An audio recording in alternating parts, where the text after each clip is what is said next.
People are always searching for a place where they belong, a community of like-minded people who understand them, and most importantly, a leader, a guide who can show them the way.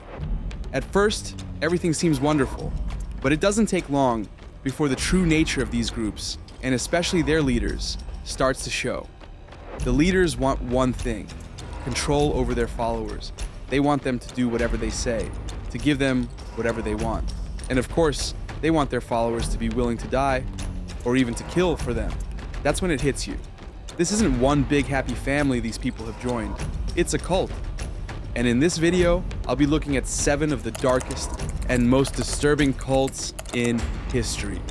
One of them literally had only 4 members, but every source I found still listed as a cult, so it counts. In the early 1970s, Marshall Herff Applewhite was searching for meaning during a personal crisis. A former Texas music teacher, Applewhite had begun struggling with depression and visions of the apocalypse. In 1972, he crossed paths with Bonnie Lou Nettles, a Houston nurse fascinated by astrology and UFOs. They felt an instant connection and quickly became convinced that they shared a divine mission, even believing they were the 2 prophetic witnesses mentioned in the Book of Revelation.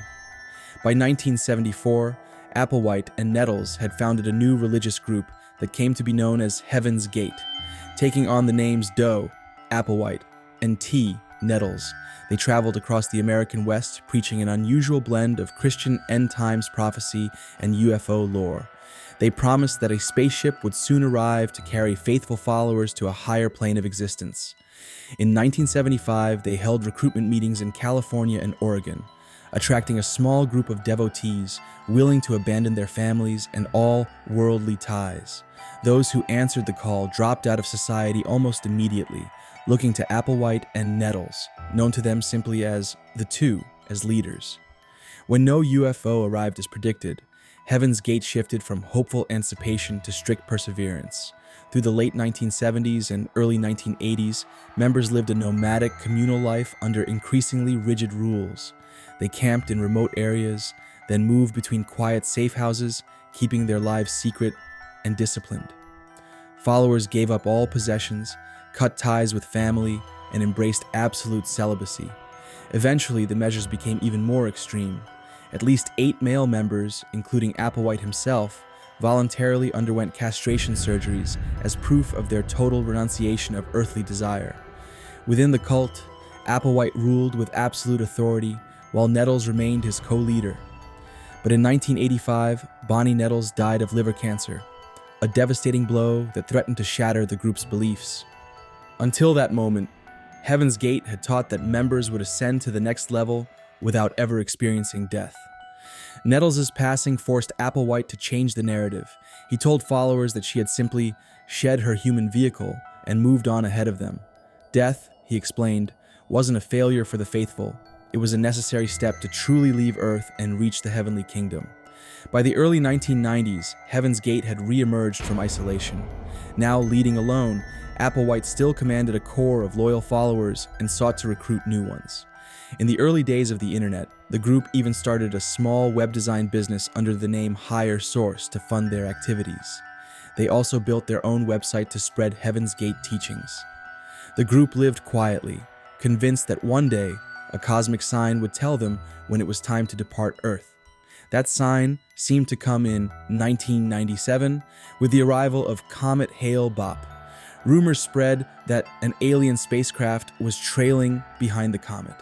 For Applewhite, this was the prophecy fulfilled. He declared that the long-awaited exit was imminent. A spaceship was finally coming to take them. As the comet approached, Applewhite's tone grew more urgent. He recorded video messages telling his followers it was time to leave their human vehicles and ascend to the next level. In these final tapes, Applewhite assured his class, as he called them, that what outsiders viewed as suicide wasn't really death. It was simply the way to leave Earth for a higher existence. On their website, they even posted an essay titled, "Our Position Against Suicide." In it, they argued that staying behind, refusing the call to evolve, would be the true suicide. To Applewhite, they weren't self-destructing. They were graduating from the human level. the group signaled its intentions with one last public message on their website. It declared that the Hale-Bopp comet's arrival marked the end of their 22-year classroom on Earth. They were prepared, it said, to leave this world and go join T's crew.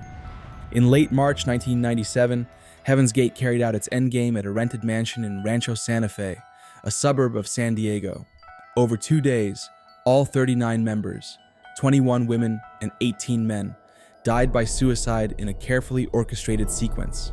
By the end of that weekend, 39 people lay dead, believing they were on their way to a spaceship hidden behind the comet. On March 26, 1997, 3 days later, a tip from a former member led sheriff's deputies to the mansion. What they found was a grisly but eerily orderly scene. The bodies were laid out face up on bunk beds and mattresses, each covered with a square of purple cloth. All 39 victims wore the same outfit: black shirts, sweatpants, brand new Nike sneakers, and patches on their sleeves reading Heaven's Gateway Team. Nearby were personal bags and ID documents. Investigators noted that every victim carried a $5 bill and a few quarters in their pockets, possibly meant as symbolic fare for the journey beyond. For most of the world, the story of Heaven's Gate ended with those 39 deaths. But one part of the cult still lives on: their website. Applewhite and his followers had set it up before their departure, and it remained online afterward with a farewell message. To this day, it's still maintained by a couple of surviving devotees, who quietly pay the hosting fees and even answer the occasional email. Even now, the Heaven's Gate webpage is still accessible, preserved like a digital time capsule of the cult's bizarre beliefs and final goodbye to the world. Heaven's Gate was even parodied in the 3rd ever episode of Family Guy. I'm so glad you could join us, Meg. We're gonna have a great time on our trip. A trip? Like to the beach? Because I didn't bring my bathing suit. Oh, you won't need anything for where we're going. Excuse me, I've gotta go mix the punch. Of course, the whole poison punch gag was more a reference to Jonestown. But with the members talking about going on a journey and the leader promising ascension, it's pretty clear it was a nod to Heaven's Gate. He must think I'm a total dog. Oh, that is so not true. Then what is it? He's a eunuch. Really? Sure. All the guys here have been castrated. It's cool. Ooh, our leader is here to take us on our journey. My children, rejoice. The hour of transformation is close at hand. Come on, kids, let's get going. Sorry, Meg. I guess it's another bunch of people who'd rather fake their own death than go to a party with you. Children, the time of ascension has arrived. Oh, for the love of God, haven't any of you ever been in a cult before? The story of Robin Gecht began in a modest duplex on Chicago's northwest side. Born in 1953, he bounced between low-paying carpentry gigs and midnight shifts at laundries, building a reputation for clockwork punctuality that hid a maze of dark obsessions. Co-workers later told reporters that Gecht once spent several weeks drywalling for John Wayne Gacy, a job that they claimed convinced him that suburban normalcy could hide absolutely anything. Around 1980, Gecht decided to give his attic a sinister makeover. He painted every surface, floorboards, rafters, even the lone light bulb, a deep, blood-red crimson. In the center, he built a rough plywood altar draped with red velvet. On top, sat a 14-inch Bowie knife and a cigar box lined with the same velvet. Gecht called the place the chapel, treating it as part confessional, part laboratory. At night, he rehearsed rituals pieced together from occult pamphlets and verses from the King James Bible until the choreography felt second nature. His congregation was small but pliable. First was Edward Spreitzer, an overweight auto shop helper Gecht met at a South Side drag strip. Spreitzer craved belonging, and he found it in Gecht's casual praise. Then came the Kokorolais brothers, Andrew and Thomas, quiet roofers from a strict Greek household. At first, they were drawn in by Gecht's stash of beer and heavy metal LPs, but soon they were hooked on the notion that Satan could reward loyalty better than any union boss ever could. By the end of 1981, the four began calling themselves the Ripper Crew. Investigators would eventually dub them the Chicago Rippers. Their scripture could be boiled down to one chilling line: pain brings power. The rituals they carried out were disturbingly methodical. Cruise the city in a battered red Dodge van, kidnap a lone woman, usually a sex worker or commuter, bind her with baling wire, carve a shallow cross into her chest, remove one breast with surgical precision. While chanting twisted fragments of scripture, each member performed a sexual ritual over the wound, believing it fed the Dark One. The severed breast would be placed into the velvet-lined cigar box, later diced into bite-sized cubes and swallowed, washed down with old-style beer, while an Ozzy Osbourne cassette played softly in the background to keep the neighbors from noticing. Their first confirmed victim was Linda Sutton, who vanished on May 23, 1981, after leaving a Villa Park motel. 10 days later, her body surfaced in a weeded lot, wrists wired together, one breast removed with chilling precision. For months, the case files gathered dust. Then, on May 15, 1982, Lorraine Borowski disappeared while opening a real estate office in Elmhurst. That summer turned into a storm of horror. Angel York was stabbed and thrown from a moving van but survived. Sandra Delaware was found beneath a Goose Island bridge, wrists punctured by piano wire. Shui Mack, a factory worker, was dumped in a South Loop alley, mutilated just like Sutton. Despite the eerily consistent surgical incisions, detectives chalked the cases up to random sadism, failing to see the ritual pattern linking them. The crew's arrogance grew. At one point, they even debated kidnapping a nun, what Spritzer bragged would be the ultimate sacrifice. But they didn't realize that a living witness had already memorized their getaway vehicle. That witness was Beverly Washington, a 20-year-old woman Gecht picked up just after midnight on October 6, 1982. According to her, she was drugged inside the van, mutilated with the ritual cuts while still in transit, and then dumped near a railroad embankment. Wounded and barely alive, she crawled toward the headlights of passing cars and survived. From her hospital bed, she gave police a detailed description of the van, a red 1975 Dodge. Within a week, officers traced it back to Gecht's contracting company. The interrogations toppled the cult one by one. Thomas Kokorolais cracked after 48 hours, admitting that Rob placed the severed breast into the velvet box. Andrew Kokorolais gave details of random drive-by shootings they'd carried out for laughs. Spritzer confessed to at least 5 murders, describing vivid nightmares whenever he missed a ritual. Only Gecht remained stone-faced, following his public defender's advice to keep silent. Even so, fiber evidence, tire tracks, and Beverly Washington's powerful testimony tied him directly to the crimes. The trial stretched from 1983 to 1985 across 2 counties. Gecht was convicted of attempted murder, rape, and aggravated battery, sentenced to a combined 120 years. Spritzer and Andrew Kokorolais landed on death row. Andrew was executed by lethal injection on March 17, 1999, the last prisoner Illinois executed before its moratorium. In 2003, Spritzer's sentence was commuted to life in prison. Thomas Kokorolais received 70 years, but was released in 2019. Gecht, meanwhile, continues to send handwritten legal motions from prison, arguing that breast mutilation alone doesn't prove a satanic motive. Adolfo de Jesus Constanzo was born in Miami on November 1, 1962, to a Cuban mother who mixed Catholic ritual with Afro-Caribbean spiritism inside their apartment. As a child, short visits to Haiti and Puerto Rico exposed him to Palo Mayombe ceremonies that involved animal blood and human relics.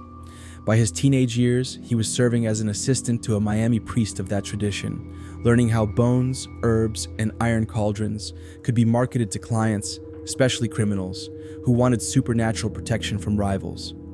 When the priest died in 1981, Constanzo moved to Mexico City. He adopted the title El Padrino and began charging drug traffickers and corrupt police officers for what he called trabajos fuertes, strong works. Ritual cleansings meant to keep their operations safe from interference. Between 1984 and 1986, Constanzo recruited a small group of loyal followers. They handled weapons, bookkeeping, and recruiting while he performed the rituals. His version of Palo Mayombe included the traditional nganga, an iron cauldron believed to house a powerful spirit, but he mixed it with Catholic icons, Santeria details, and even Aztec imagery. He staged ceremonies involving roosters, goats, and sometimes even exotic animals, like zebras purchased from the Mexico City Zoo.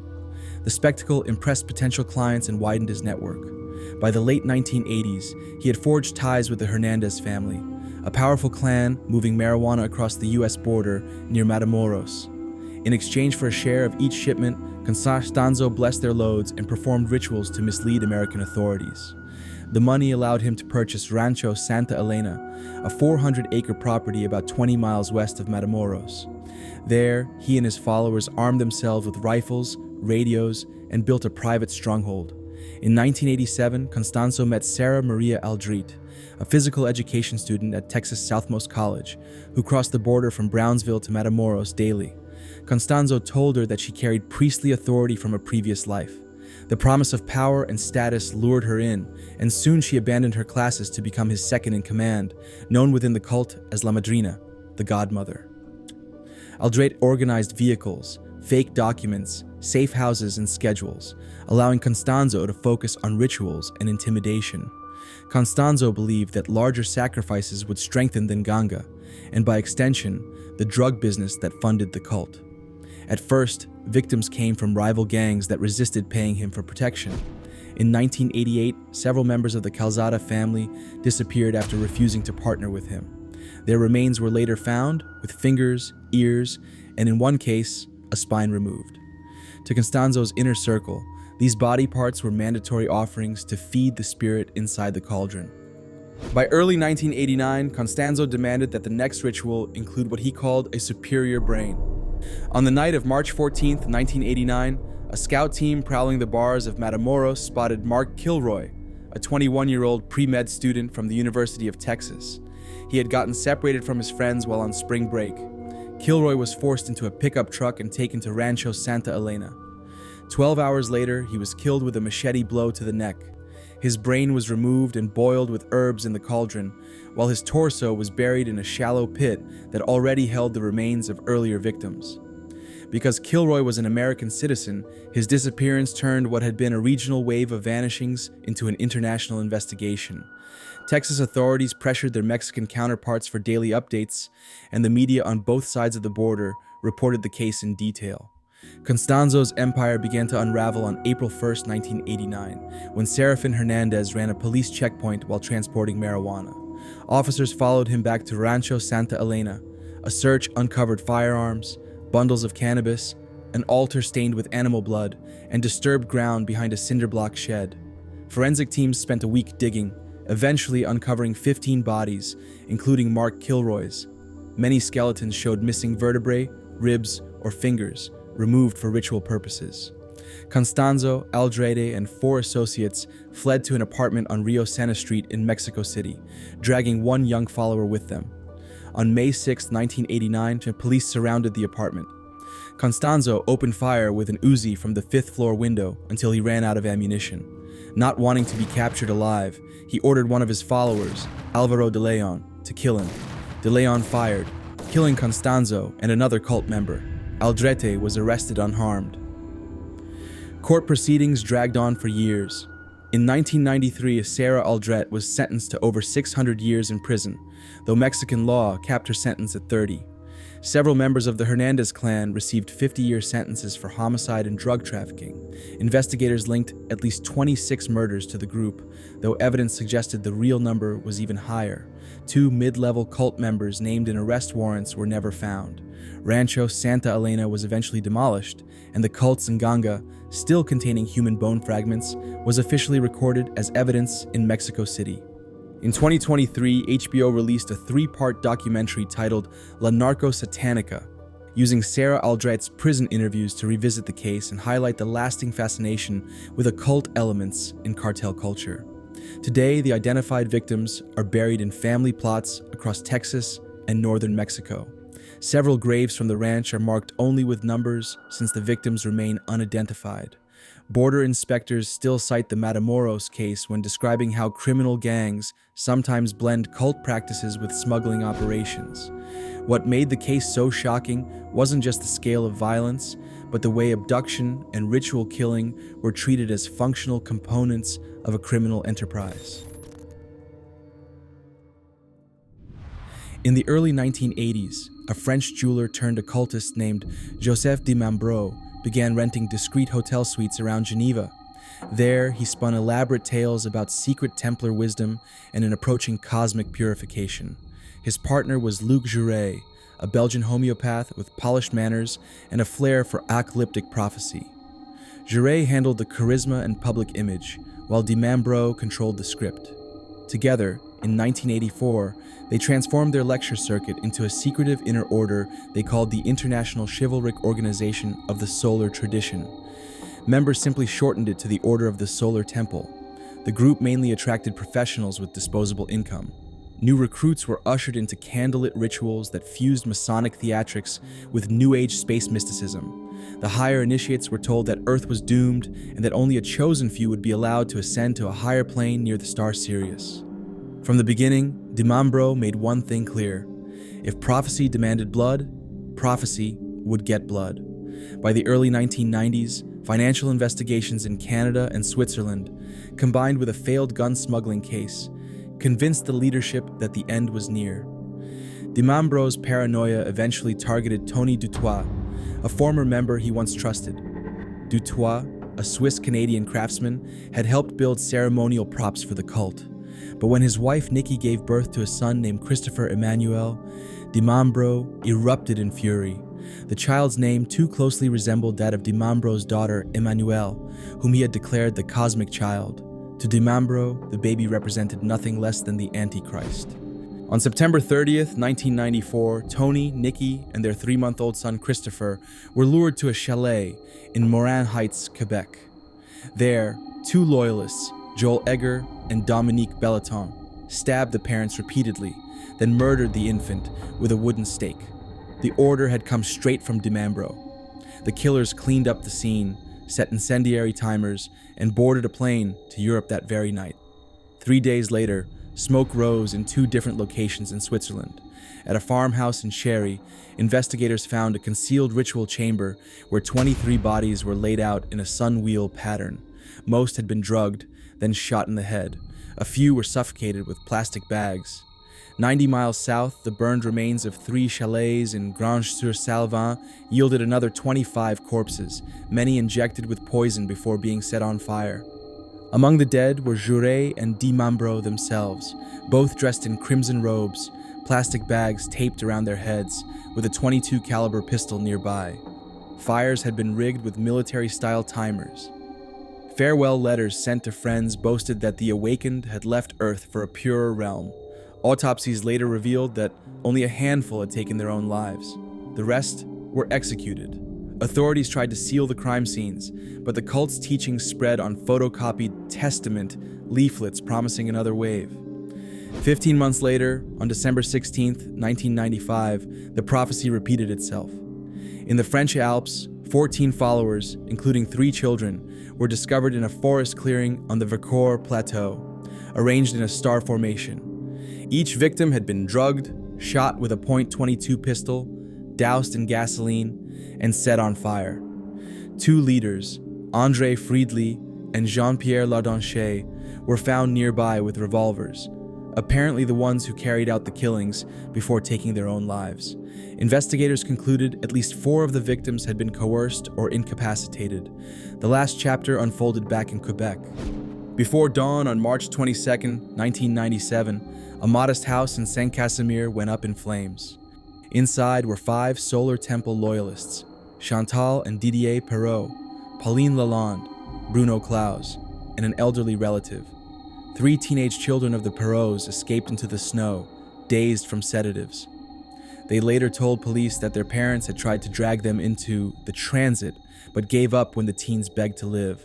Before losing consciousness, the parents insisted the teens light the fire and flee.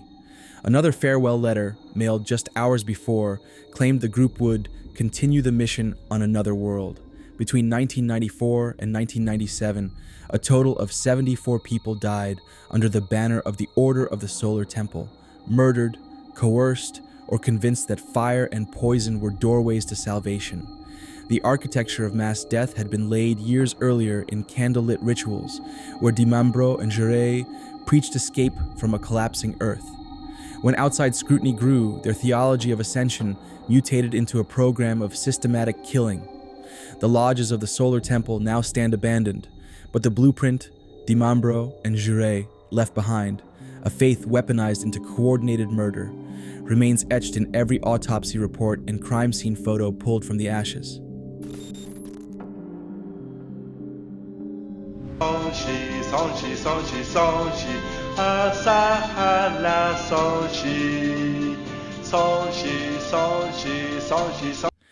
In 1987, a quiet, legally blind yoga instructor named Shoko Asahara launched one of the strangest and most terrifying cults of modern times. From a small apartment in Shibuya, Tokyo, he founded Aum Shinrikyo, which translates to Supreme Truth.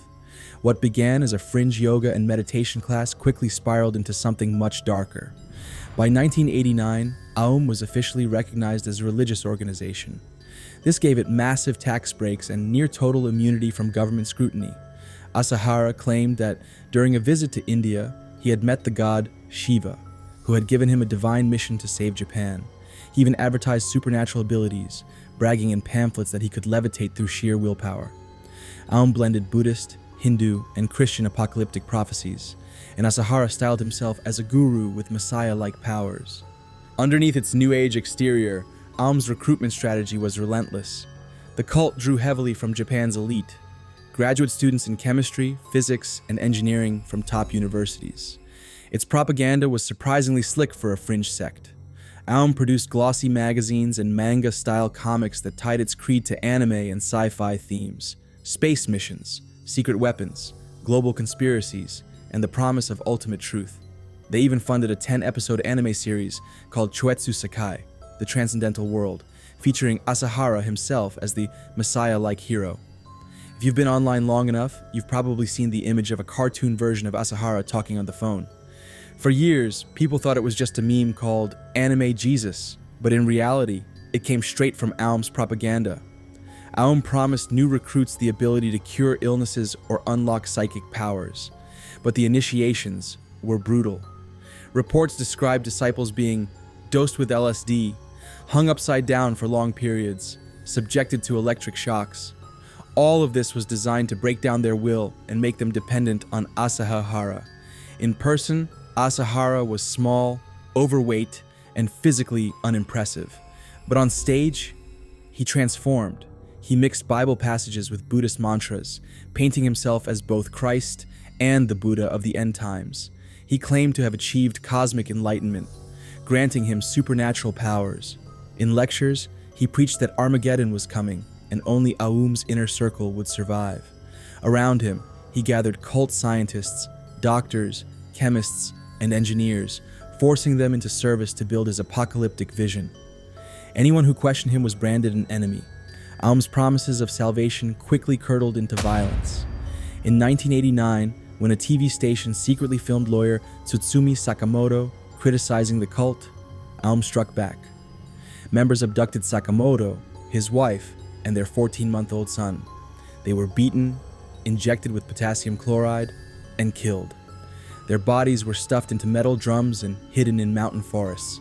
The message was clear: oppose Aum Shinrikyo, and you vanish. By the mid-1990s, Aum had turned into a terror organization. In June 1994, they tested their new weapon, sarin gas, on the city of Matsumoto. The target was a group of judges ruling against the cult. The gas killed 8 people and sickened hundreds more. Emboldened, Asahara escalated. On the morning of March 20th, 1995, at least 5 teams of cult members boarded Tokyo subway trains during rush hour. They carried plastic bags filled with liquid sarin and umbrellas with sharpened tips. At precisely timed moments, they punctured the bags, releasing deadly vapor into crowded subway cars. Chaos erupted. Passengers collapsed, convulsing. Stations filled with steam as the gas spread. By the end of the morning, 13 people were dead. Nearly 1,000 were injured. Many left blind, paralyzed, or brain damaged. In just minutes, Japan's most efficient subway system had become a war zone. The attack shattered the illusion of Aum Shinrikyo. When police raided the group's compound near Mount Fuji, the scene was surreal. Stockpiles of chemicals and barrels of toxic waste. Syringes filled with poisons. A Soviet-made Mi-17 helicopter meant to spray chemical weapons over Tokyo. freezers containing samples of anthrax and Ebola, later thought to be hoaxes or unfinished experiments. Thousands of liters of sarin nerve agent, enough to kill millions. Investigators also uncovered millions in cash, gold, and military manuals, all stored next to yoga mats and Bibles. It was a death factory disguised as paradise. Asahara was arrested within days. In court, he appeared frail and incoherent, still claiming someone else had ordered the subway attack. But justice, though slow, was inevitable. Across years of trials, former cult members testified, some confessed to murder. Scientists described building chemical weapons. Hidden videos showed bizarre cult rituals. Finally, in 2004, Asahara and 6 top lieutenants were sentenced to death. In 2018, they were all executed by hanging, along with 6 more Aum members later that year. By then, Aum Shinrikyo had long since fractured into splinter groups, most notably Aleph and Hikari no Wa, both of which remain under constant surveillance by Japanese police. The saga of Aum Shinrikyo remains one of Japan's darkest crime stories. A blind yoga teacher turned himself into a doomsday prophet, pumping out glossy pamphlets, comics, and anime to lure followers, then unleashed poison gas on innocent commuters when his prophecy failed. In the end, Shoko Asahara was executed, and the cult was dismantled. But its legacy lives on. Survivors scarred for life, strange anime recruitment videos still floating around online, and a chilling reminder of how a single man's delusions can escalate into mass murder.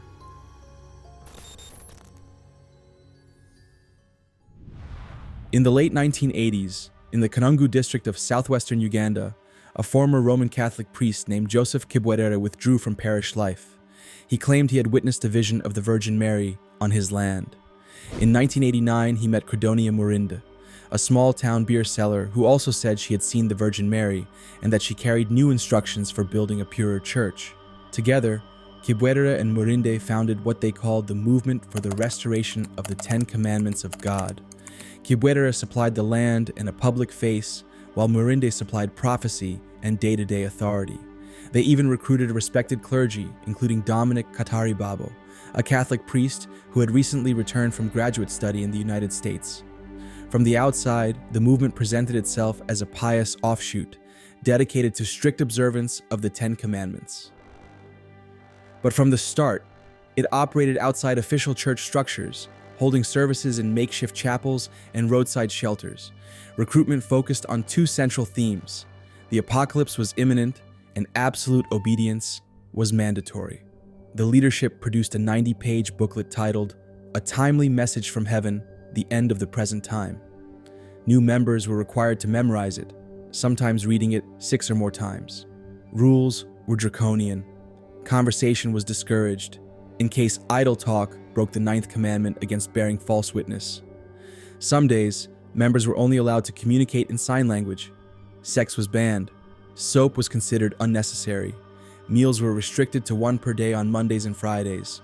The founders promised that by following these rules, members would survive when the world ended on December 31st, 1999. By the 1990s, membership had grown to nearly 6,000. Most followers were small plot farmers who sold livestock or land and handed the money over to the movement. At the main compound, pilgrims slept in classrooms. They rose before dawn to farm communal fields, attended sermon readings at midday, and sang Marian hymns late into the night. Defectors later described how cash and produce flowed steadily into storerooms controlled only by the Central Council. Trucks ferried beans, bananas, and goats to weekly markets, converted into cash that was never officially recorded. Obedience was enforced through public beatings and isolation in empty granaries. As the year 2000 approached, cracks began to appear. By late 1999, the dozens of members began asking why the Virgin Mary's promised signs, darkened skies, flaming hail, and global earthquakes hadn't appeared. Tithes began to fall. Small creditors demanded their money back. The leadership responded with a new, precise date. March 17, 2000. Preparations began. Tailors stitched uniform-style green and black smocks. Local butchers reported unusually large meat orders. Barrels of gasoline and sulfuric acid were delivered to the compound. On the morning of March 17th, Several hundred members gathered inside the main church, a long brick building with a corrugated iron roof. The windows had been nailed shut the night before. Neighbors heard long hymns, followed by a sudden explosion that blew roof panels into surrounding banana fields. The building went up in flames. No one escaped. Initial counts estimated 330 dead, but the number kept rising as charred remains were sorted. At first, officials assumed it was a mass suicide, but within days, investigators discovered that all the exits had been blocked and paraffin poured along the aisles. Soon, evidence pointed toward mass murder. Relatives produced letters from members, written weeks before, predicting they would meet the Virgin Mary, but with no mention of suicide. Investigators expanded their search to other properties linked to the group. At a former school in Buhunga, they uncovered a pit beneath the dining hall floor containing 80 bodies. At Rugazi, in Rukungiri district, they found sacks of lime-covered skeletons. Most victims showed signs of stabbing, strangulation, or blunt force trauma. When the counting stopped, the official death toll reached 780. Some estimates suggested over 900 may have died.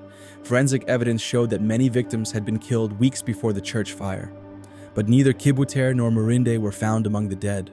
Witnesses placed both leaders at the compound on the morning of March 17th, but police believe they fled before dawn in a Toyota van driven by an unknown associate. International arrest warrants went out in April 2000, charging them with murder, arson, and conspiracy. Rumors surfaced in 2014 that Kibwetere had been sighted in Malawi, but Ugandan police never confirmed the lead. To this day, no prosecution has been carried out. The Ugandan president bluntly called the massacre mass murder for monetary gain. The vice president described the leaders as criminals posing as clergy. The 48-acre Kanungu site reverted to private ownership and now forms part of a tea estate. The new owner once mentioned building a memorial, but nothing has ever been constructed. Early reports compared Kanungu to Jonestown, framing it as a mass suicide driven by prophetic disillusionment. But later studies argued most followers were murdered after demanding refunds or threatening to leave. Estimates suggest the group moved the equivalent of several million US in its final 2 years, through livestock sales and member donations. Investigators believe much of the money was withdrawn in cash and smuggled across borders. I just had to save this cult for last. When people hear the words cult leader, no name is more infamous than Jim Jones. Jones was a charismatic young preacher who, in the mid-1950s, broke away from the Methodist Church in Indianapolis to start his own congregation. In 1956, he founded the People's Temple, preaching a mix of Christian revivalism and socialist ideals. From the beginning, Jones stood out. He built a racially integrated congregation, a bold move in 1950s America. He even adopted children of different racial backgrounds, calling them his rainbow family, to symbolize his message that race didn't matter. Jones used his charisma to push beyond religion and into politics. As head of Indianapolis's Human Rights Commission, he helped desegregate theaters, restaurants, and other public spaces. By the mid-1960s, he relocated his followers to California, first to Redwood Valley and later to San Francisco. There, his movement gained political clout. The People's Temple ran free drug rehab clinics, communal dining halls, and housing programs for the elderly and mentally ill. Jones courted politicians and journalists, offering them volunteers and votes in exchange for influence. By the early 1970s, his following had swelled to the thousands. But beneath the glowing exterior, dark truths began to emerge. Former members spoke of a system where followers were pressured to hand over their savings, their homes, even custody of their children. Dissent wasn't tolerated. Those who questioned Jones could be humiliated in front of the congregation, beaten, or locked in punishment cells during staged confession sessions. By 1977, exposés and official reports were piling up. They revealed staged healings, coerced labor, and financial exploitation. Jones's solution: relocation. In 1974, Jones sent an advance team to scout land in the remote jungles of Guyana, South America. 3 years later, he led about 1,000 of his most loyal followers there, promising a self-sufficient socialist utopia. The settlement was officially named the People's Temple Agricultural Project, but everyone called it Jonestown. At first, Jonestown seemed like a paradise: lush farmland, communal work, and a fresh start. But soon, life became grueling. Members worked from dawn until dusk under the sweltering tropical sun. They lived in wooden barracks, slept in hammocks or on thin mats, and ate meager rations of rice and beans. Armed guards, loyal only to Jones, patrolled the compound. Passports and money were confiscated. Letters home were censored. Residents were encouraged to spy on one another. Jones even had loudspeakers installed throughout the camp. Whenever his recorded sermons played, everyone was forced to stop whatever they were doing and listen in silence. Escape became nearly impossible. By late 1978, concerned relatives of Temple members back in California were demanding answers. U.S. Representative Leo Ryan, whose district included many former Temple voters, agreed to investigate. Against the advice of colleagues, he flew to Guyana on November 17, 1978, bringing journalists and worried family members with him. At first, Jones staged a warm reception, a feast, entertainment, smiling children. Cameras captured the image of a happy, thriving commune, but behind the scenes, frightened residents slipped notes to Ryan's team, begging to be rescued. The next day, Ryan and his group traveled to a nearby airstrip with a small group of defectors who had decided to leave.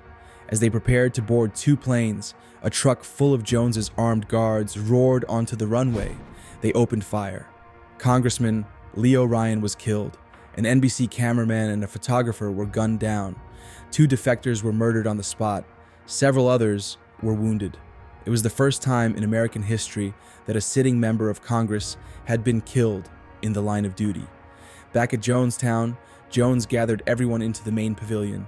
He warned that U.S. soldiers were on their way and would slaughter them all. The only escape, he said, was what he called revolutionary suicide. Temple medics prepared a lethal drink, grape-flavored flavor aid laced with cyanide and sedatives. The children were brought forward first. Mothers and nurses forced the poison into their mouths as parents wept. Then, one by one, the adults stepped up to drink. Some obeyed quietly. Others cried as they swallowed. Those who resisted had the drink forced down their throats or were injected with syringes. The pavilion filled with the sounds of choking, screaming, and silence as the poison spread through nearly 1,000 people. On November 19, 1978, Guyanese soldiers entered Jonestown. What they found was horrifying. 909 people lay dead, about a third of them children. Many had died in the arms of their loved ones. Jim Jones himself was found slumped in a chair with a gunshot wound to the head. It's still debated whether he pulled the trigger himself or ordered someone else to do it. Plastic cups and syringes still littered the pavilion floor.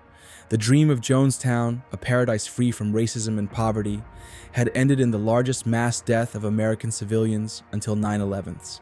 In Oakland, California, more than 400 unclaimed bodies from Jonestown were buried in a mass grave. The site remains a somber memorial to the victims. Jonestown continues to stand as one of history's darkest cautionary tales, a chilling example of how a charismatic leader can twist hope into tragedy. Jones promised salvation, equality, and freedom. In the end, he delivered only death and despair. And that brings us to the end of this story. Sorry if you were expecting me to play the infamous Jonestown death tape, like some videos do. I didn't, partly because it could get this video age restricted, and partly because I can't stand Jim Jones's voice on that recording. The way he drawls and groans through his words, it almost sounds like a wrestling promo gone wrong, except it ended with nearly 1,000 lives lost. Anyway, thank you so much for watching. Don't forget to like, comment, and subscribe if you're new here. I'll see you next time. Goodbye.